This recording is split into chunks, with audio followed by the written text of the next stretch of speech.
Nous sommes en Algérie, dans les années 1840. Alors que les Français ont officiellement lancé la conquête, puis la colonisation du Maghreb central, la résistance s'organise autour d'un chef charismatique appelé Abdelkader. Ce dernier est le descendant d'une famille sacrée pour tous les musulmans et l'appelle les tribus au djihad contre l'envahisseur.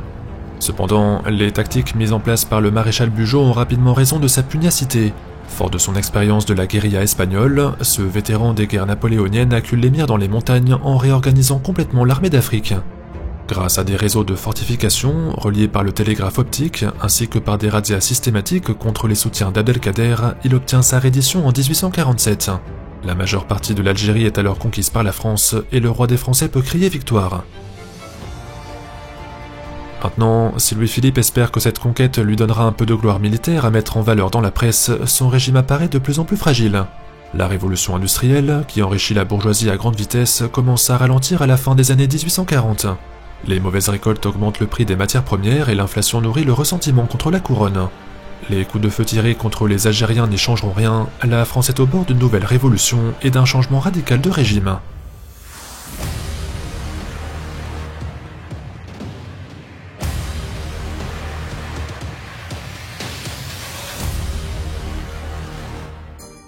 Pour Noël, pensez à déposer sous le sapin un petit bout d'histoire de France avec les éditions Phoenix. De Napoléon à Clovis, en passant par Louis XIV, Charlemagne ou Jeanne d'Arc, découvrez ou faites découvrir les grands personnages qui ont façonné leur époque. Chaque ouvrage est une réédition d'auteurs anciens, à la fois livre et objet de collection, qui saura se faire remarquer dans toutes les bibliothèques. Papier de grande qualité, couverture cartonnée et dorure sur la couverture, c'est le cadeau royal pour des fêtes réussies. Pour l'occasion, tous les livres passent à 40 € et la livraison mondiale relais est à seulement 1 centime. Vous trouverez aussi les formats collector avec le Napoléon et l'histoire de France de Jacques Bainville, enrichis par des illustrations et des motifs de tradition. En plus, une partie des bénéfices est toujours reversée à des associations défendant le patrimoine, si bien que chaque commande soutient l'économie locale. Bonne vidéo et bonne fête avec les éditions Phoenix, le lien pour passer commande se trouve juste en dessous.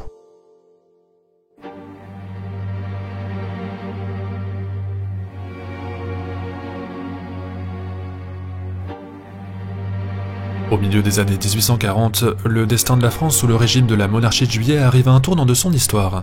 Dirigé par Louis-Philippe, ancien duc d'Orléans, ce cousin éloigné de Louis XVI mène depuis 1830 une politique libérale visant à s'attacher le soutien de la bourgeoisie. Qu'il s'agisse de banquiers d'affaires ou d'artisans modestes, tous profitent de la révolution industrielle qui stimule le commerce et qui enrichit les petits comme les grands propriétaires. Ernest Renan, historien du XIXe siècle, estime que les orléanistes ont lié le sort de leur dynastie à la durée de la croissance économique. Ce pari fonctionne à merveille pendant près de 15 ans, mais s'essouffle tout à coup quand la conjoncture se retourne sous l'effet des crises. Depuis la cellule de sa prison, le prince Bonaparte observe attentivement l'évolution des événements et attend patiemment son heure de gloire. Pour comprendre comment Louis-Napoléon en est arrivé là, il faut remonter quelques années en arrière lorsqu'il tenta par 2 fois de prendre le pouvoir par la force. Nous sommes alors en 1836 à Strasbourg, puis en 1840 à Boulogne-sur-Mer. Le jeune prince rallie à lui les vétérans de la Grande Armée et s'avance vers les soldats du roi en les appelant à faire un coup d'état. Si vous avez regardé les épisodes précédents, vous savez que la mémoire napoléonienne est encore très présente au sein de la société française.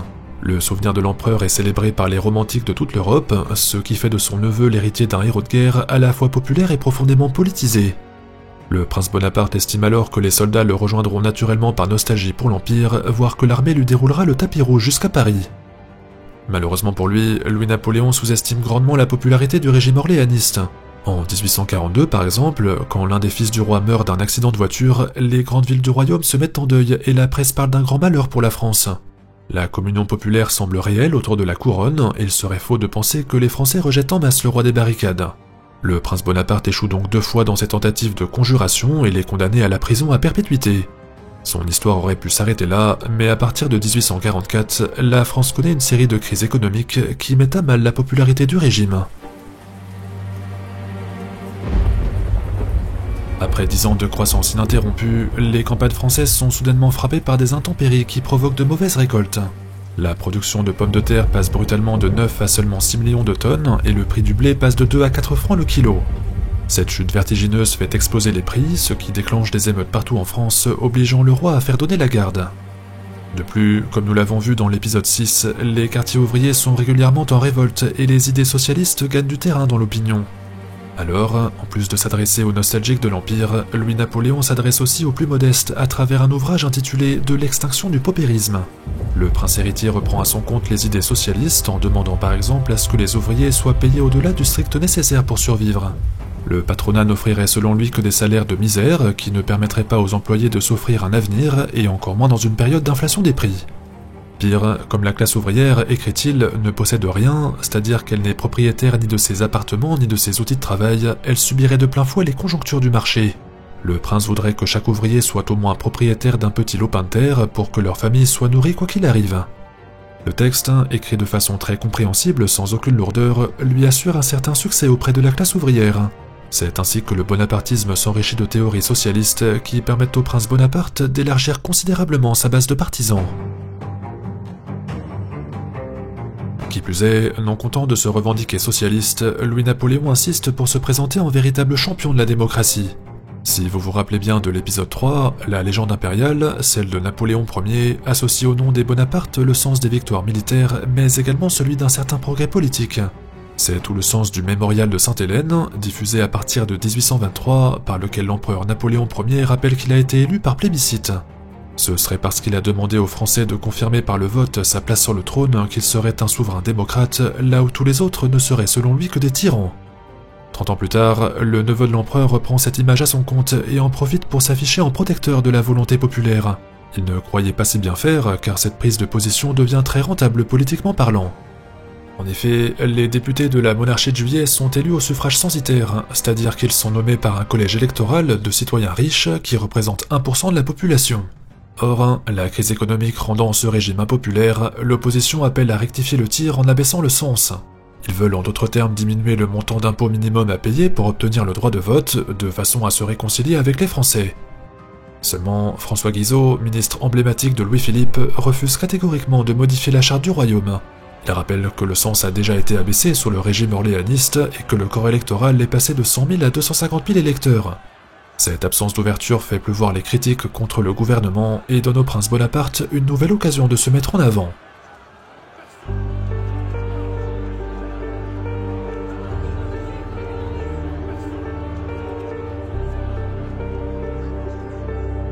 En 1846, la crise économique s'est transformée en crise politique, alimentée par le refus de François Guizot d'abaisser le cens électoral.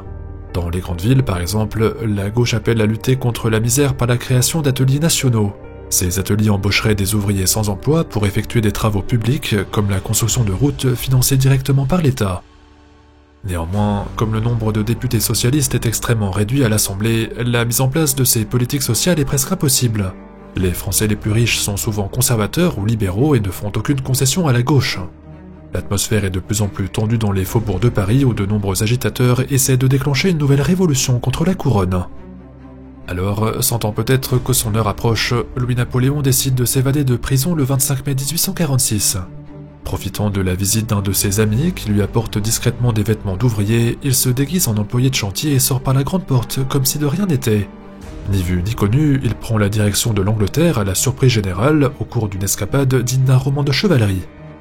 Ironie de l'histoire, c'est au même moment que la situation en France s'aggrave brutalement sous les huées des députés d'opposition. Alors que François Guizot refuse toujours d'ouvrir les élections au vote populaire, la gauche et les modérés appellent les citoyens à sortir dans la rue pour débattre par leurs propres moyens.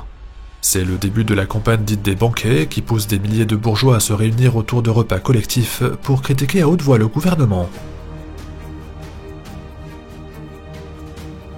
Arrivé à la fin février 1848, soit moins de 2 ans après l'évasion du prince Bonaparte, la campagne des banquets prend une allure dramatique. Même si les manifestants sont pacifiques et qu'ils ne sont pas très nombreux, François Guizot décide quand même de les réprimer en envoyant la police les disperser. Le 22, la situation explose. Après l'interdiction d'un banquet en plein centre de Paris, une centaine de bourgeois refusent d'évacuer la place et dressent des barricades. Les appels à la révolte se répandent rapidement dans la capitale et des milliers d'ouvriers sortent d'un seul coup dans les rues en criant « À bas le roi et vive la République !» Ensuite, les événements s'enchaînent de façon très rapide. Alors que le gouvernement a fait donner la garde, certains régiments font défection et passent du côté de l'insurrection. Comme en 1830, les gardes nationaux sont issus de familles bourgeoises et celles-ci sont touchées de plein fouet par la crise, en plus d'être exclues du collège électoral. Le lendemain, soit le 23 février, le palais des Tuileries où réside le roi est carrément pris d'assaut par la foule. Louis-Philippe sort sur le parvis en catastrophe pour passer ses troupes en revue, mais à sa grande surprise, il est hué par ses propres soldats. Le prince d'Orléans retourne alors dans son palais et déclare abdiquer sa couronne en faveur de son petit-fils, le comte de Paris. Seulement, alors qu'il s'enfuit à grandes enjambées par les jardins direction place de la Concorde, la foule monte par-dessus les grilles et envahit son bâtiment. Les émeutiers s'emparent notamment du trône royal et le font amener place de la Bastille pour le faire brûler sous les applaudissements.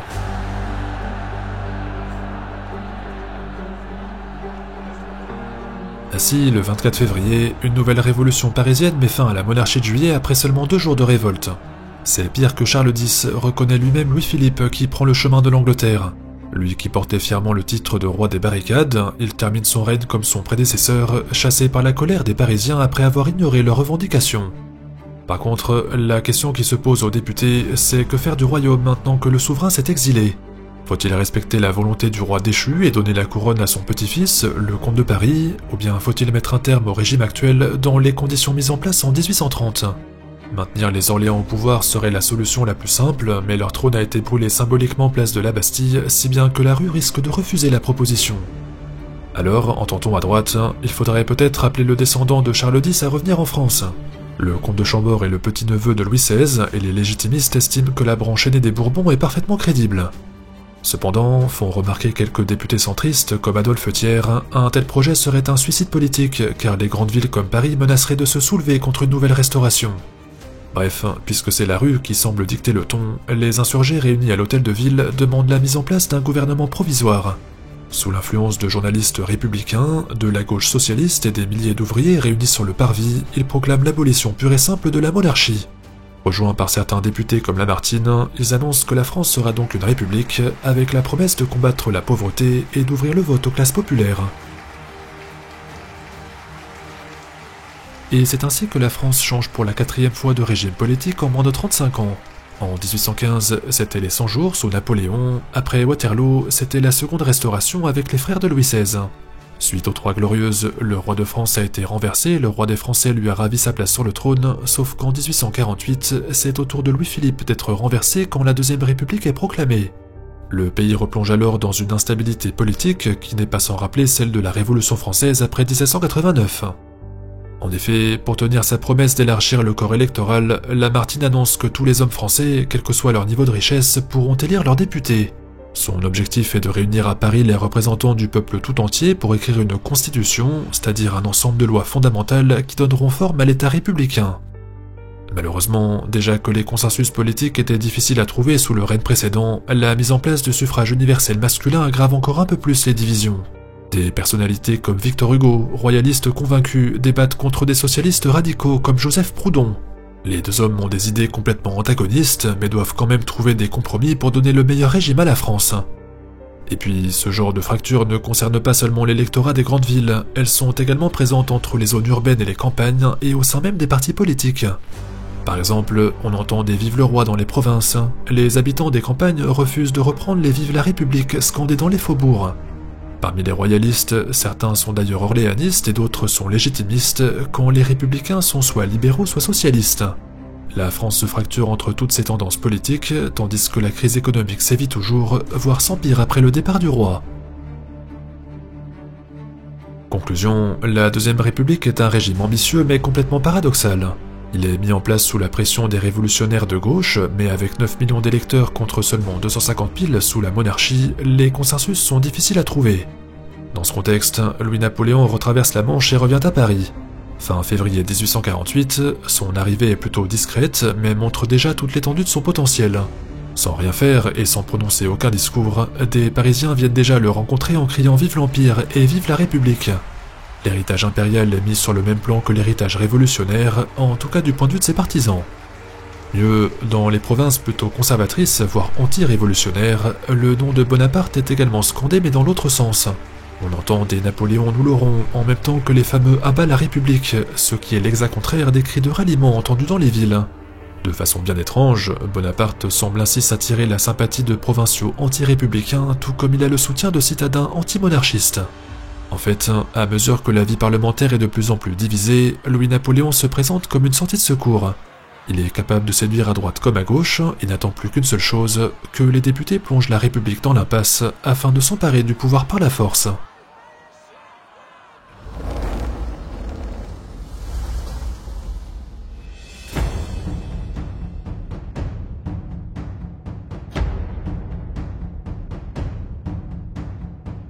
Fin février 1848, la Deuxième République est érigée sur les ruines de la monarchie de Juillet puis appelle 9 millions de Français à voter pour leurs députés. Dans notre imaginaire, les débats démocratiques sont souvent perçus comme positifs, mais la réalité de l'époque semble bien différente. Selon l'historienne Marie-Hélène Bellac, dans un livre sorti en 2022, ces élections sont surtout caractérisées par la peur du peuple. Les élites révolutionnaires ont peur du peuple royaliste, les élites royalistes ont peur du peuple socialiste, les socialistes ont peur des dérives communistes et les communistes ont peur du peuple conservateur. Les tensions à l'intérieur de la République sont en plus doublées d'une pression extrême venue de l'étranger car la révolution est perçue comme un trouble à l'ordre établi. Si vous avez suivi les épisodes précédents, vous savez que les émeutes parisiennes ont souvent des répercussions sur tout le continent. Les événements de 1848 n'y font pas exception et les nationalistes allemands, italiens, polonais, mais aussi roumains, hongrois et catalans sortent à leur tour dans les rues. C'est ce qu'on appelle le printemps des peuples, au cours duquel la bourgeoisie européenne affronte l'aristocratie conservatrice pour obtenir une constitution libérale et une nation comme en France. Ainsi, tandis que les citoyens français sont appelés aux urnes, la Deuxième République est déjà au bord du précipice.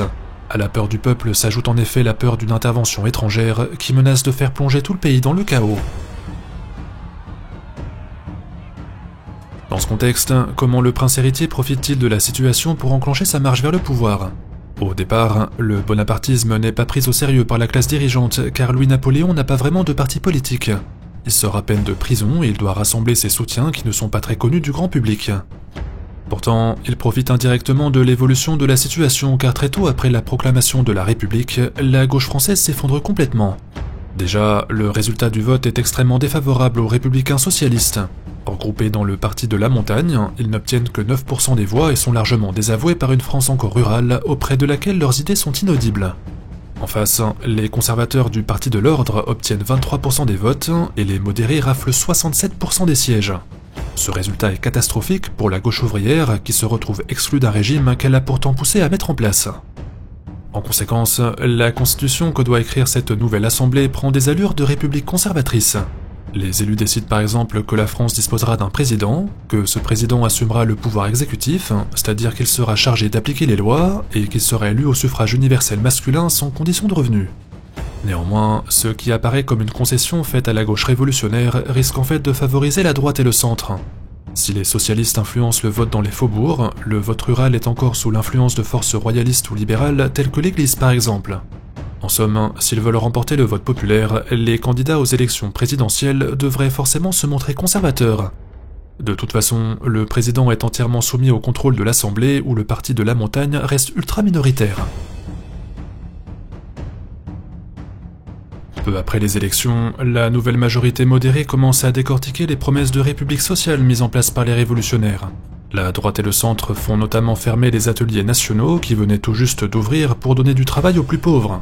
Des milliers d'ouvriers se retrouvent alors sans emploi et se révoltent à la fin du mois de juin 1848 contre ce qu'ils considèrent être une trahison de la part du gouvernement. Dans l'hémicycle, les élus nomment en urgence un certain Cavaignac pour rétablir l'ordre et lui demandent de mettre un terme à ce qu'ils appellent désormais le péril rouge. Le général, qui est un vétéran de la guerre en Algérie, est partisan d'une république libérale, mais d'une république qui devrait se montrer sans pitié contre la rue. Il ordonne à l'armée et à la garde nationale de tirer à feu nourri sur les insurgés en les traitant comme elles auraient traité un envahisseur sur le champ de bataille. Au cours des tristement célèbres journées de juin 1848, Cavaignac fait ainsi tuer plus de 5000 ouvriers en quelques jours rien qu'à Paris. À titre de comparaison, c'est 4 fois plus que le nombre de soldats français tombés pendant la bataille d'Austerlitz. Il y aurait tellement de cadavres sur les pavés parisiens que les habitants mettront plusieurs jours à les nettoyer. Ainsi, même si Cavaignac est félicité par l'Assemblée, il est lourdement critiqué pour la répression, ce qui discrédite complètement sa famille politique. Lui, l'un des champions de la République libérale, vient de faire massacrer les partisans de la République sociale. Sans que Louis-Napoléon n'ait rien eu à faire, l'année 1848 annonce donc le crépuscule de la gauche. Les républicains libéraux se sont affaiblis tout seuls via Cavaignac en écrasant les républicains socialistes et le prince héritier n'a plus qu'à enfoncer le clou. Pendant l'automne 1848, Louis-Napoléon proclame officiellement son retour dans la vie politique française. La première élection présidentielle de l'histoire est en effet fixée pour le 10 décembre et il compte bien se présenter devant tous les citoyens.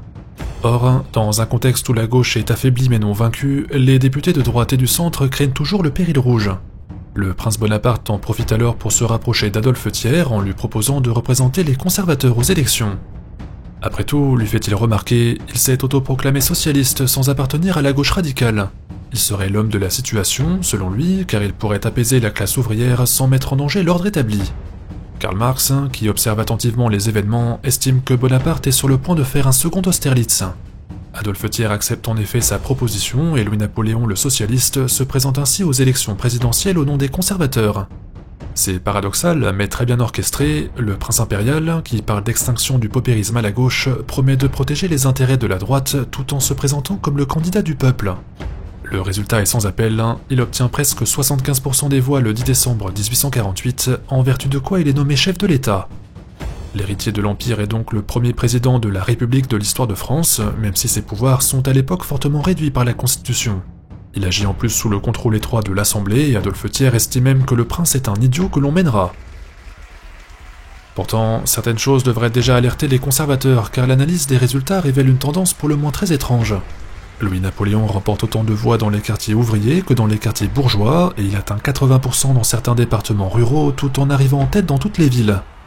La France a beau être fracturée, entre droite et gauche, entre ville et campagne, entre libéraux et conservateurs, mais le neveu de Napoléon met tout le monde d'accord. Maintenant, pourquoi Karl Marx s'inquiète-t-il au point de parler d'un second Austerlitz ? En fait, il pense que Louis-Napoléon profite de son statut d'homme providentiel pour achever la gauche et la mettre hors jeu pour quelques années. En 1849, en effet, les socialistes se relèvent des journées de juin et font une percée historique aux élections législatives. En ajustant leur discours pour mieux convaincre dans les campagnes et en mobilisant aussi un électorat féminin qui participe sans voter, le Parti de la Montagne récolte 30% des voix. Le Parti de l'Ordre emmené par Adolphe Thiers arrive en tête avec 60% des suffrages et les Républicains de Cavaignac terminent à 10%. Néanmoins, lors d'une nouvelle manifestation socialiste organisée le 13 juin 1849, le prince-président leur fait porter un coup fatal. Alors que les députés manifestent en raison d'un désaccord sur la politique étrangère, Bonaparte fait arrêter leurs manifestants. Il fait juger leurs meneurs d'hommes et fait déporter leur chef de file en exigeant au passage la fermeture des journaux d'opposition.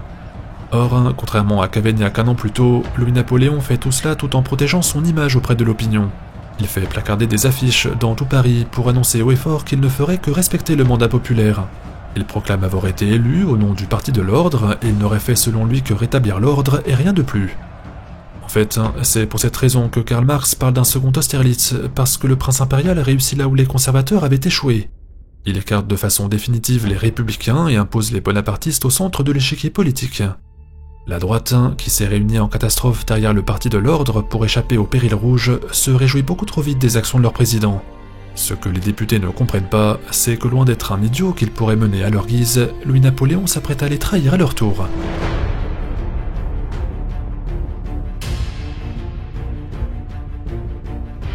Au cours de l'année 1849, Bonaparte met en œuvre une politique répressive à l'égard des socialistes tout en préservant sa réputation auprès de l'opinion publique.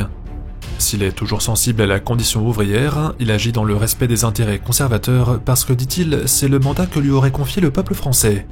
Seulement, le prince-président se retourne rapidement contre la droite qu'il a pourtant soutenue aux élections présidentielles. Le Parti de l'Ordre regroupe désormais la plupart des royalistes, mais il est divisé entre les orléanistes et les légitimistes qui veulent rétablir la monarchie avec un candidat différent. Les députés de la majorité sont d'accord pour mettre fin à la République, sans pour autant parvenir à un consensus sur la personne à placer sur le trône. Victor Hugo, le tribun depuis longtemps au service de la cause royale, en vient même à baisser les bras en proclamant que la monarchie est morte. Trop de divisions, trop de fractures, trop de pluralité dans le camp royaliste auraient fini par discréditer complètement le régime traditionnel. Le poète romantique prévient alors l'Assemblée d'un danger imminent. Si la classe politique échoue à trouver des solutions, les Français se tourneront peut-être vers une autre forme de monarque. Un monarque qui ne portera pas ce titre, mais qui leur rappellera les heures de gloire du Premier Empire. Au fur et à mesure du temps, l'avertissement de Victor Hugo ressemble de plus en plus à une prédiction. Tandis que les députés se divisent au Parlement, Louis-Napoléon se rend toujours plus populaire auprès des citoyens. Tout au long de l'année 1850 par exemple, le président effectue de nombreux voyages en province et reçoit partout un accueil triomphal. Il est salué par les foules, il est applaudi par les notables, il est acclamé par les soldats. À Saint-Maur et à Satory, les officiers défilent devant lui en criant « Vive l'empereur !» Déjà que la légende impériale était célébrée à chaque instant dans les arts, voilà que son héritier la rend vivante à chacun de ses déplacements. Et puis de l'autre côté, l'Assemblée manque de clairvoyance, car tandis que le président affirme son statut d'homme du peuple, les députés se rendent impopulaires. Le 31 mai, en contradiction totale avec les promesses de la République, ils décident de limiter le suffrage universel. Ils mettent en place une série de contrôles qui imposent aux ouvriers et aux paysans de voter près de chez eux alors que ces derniers se déplacent constamment pour le travail. Victor Hugo tente de les dissuader en alertant ses collègues sur le danger d'une telle réforme qui permettrait à son président, dit-il, de faire danser la République. Personne ne l'écoute cependant, et le nombre de votants potentiels passe de 9 à 6 millions de personnes, ce qui est censé freiner l'ascension des candidats de gauche. Louis-Napoléon en profite alors pour prendre ses distances avec l'Assemblée, voire pour se poser en défenseur du suffrage universel, et demande aux députés d'annuler cette loi du 31 mai. Ces derniers tombent en plein dans son piège, il persiste et signe en se coupant des Français modestes, laissant le prince endosser les habits de défenseur du peuple. Celui-ci menace désormais la République d'un coup d'État qu'il entend mener au nom du suffrage universel. En 1851, la Deuxième République entre en phase terminale. Son assemblée semble paralysée par sa propre peur du peuple, alors que son président s'attache le soutien de la police, de l'armée et des élites locales. En fait, Bonaparte sait que la France est prête pour un coup d'État tant la gauche est affaiblie et que la droite s'est discréditée en faisant marche arrière sur le suffrage universel. Tocqueville, un écrivain affilié aux conservateurs, se plaint de cette république que plus personne ne peut souffrir. L'auteur témoigne d'une profonde fatigue à l'égard de la classe dirigeante qui serait ressentie par toutes les couches de la société française. Côté socialiste, Proudhon lui aussi se désole de la tournure des événements car selon lui, cette révolution est arrivée beaucoup trop tôt. Les maigres victoires de la gauche n'auraient pas profité aux défenseurs de la classe ouvrière et le Parti de l'Ordre veut désormais rétablir la monarchie. Alors, estime le philosophe, mieux vaudrait peut-être un Bonaparte au sentiment socialiste qu'une république anti-républicaine aux allures de monarchie bourgeoise. Qu'il y aille, écrit-il à ses partisans, que le prince aille prendre le pouvoir par la force et qu'il mette fin à ce régime qu'il estime corrompu. De toute façon, avec cette loi du 31 mai, la gauche était complètement exclue du système politique. Le 2 décembre 1851, soit 47 ans jour pour jour après le sacre de Napoléon Ier, les conditions d'une prise de pouvoir par la force sont réunies. Le Parti de l'Ordre, qui a soutenu le président 2 ans plus tôt, se retrouve pris à son propre jeu quand Bonaparte fait fermer le palais Bourbon. La police et l'armée prennent les opposants par surprise et répriment fortement les tentatives de résistance, signe que l'opération a été très bien préparée. Victor Hugo, par exemple, doit s'enfuir de Paris direction la Belgique après qu'un avis de recherche ait été lancé à son encontre. Il monte dans le train Gare du Nord en se couvrant le visage et ne reviendra à Paris que 20 ans plus tard. En fait, c'est tout l'appareil d'État qui s'est livré au prince impérial et ce dernier réprime la droite comme il a achevé la gauche en 1849. Il reste néanmoins fidèle à ses principes en demandant aux citoyens d'approuver son action par le vote, puis obtient un oui massif à près de 92%. Son coup d'État n'était peut-être pas des plus démocratiques, mais en abrogeant la loi du 31 mai, celle qui limitait justement le nombre de votants, il se pose en défenseur du suffrage universel. Parce qu'il s'est rendu populaire quand la République s'est enfermée dans la peur du peuple, Bonaparte a pris de vitesse la classe politique française. Certains, comme Adolphe Thiers, choisissent de rester silencieux, mais d'autres, comme Victor Hugo, veulent continuer la lutte. Le poète reste pensif dans le train qui l'emmène à Bruxelles et se demande quel destin attend la France maintenant que Bonaparte s'apprête à rétablir l'Empire. Pourra-t-il rallier l'opposition par ses vers ou bien par ses romans? Et que faire si le futur empereur réussit à remettre le pays sur le chemin de la prospérité? Le combat de Victor Hugo est-il vain ou celui-ci ne fait-il que commencer? Nous tâcherons de répondre à toutes ces questions très bientôt dans notre prochaine série sur Napoléon III.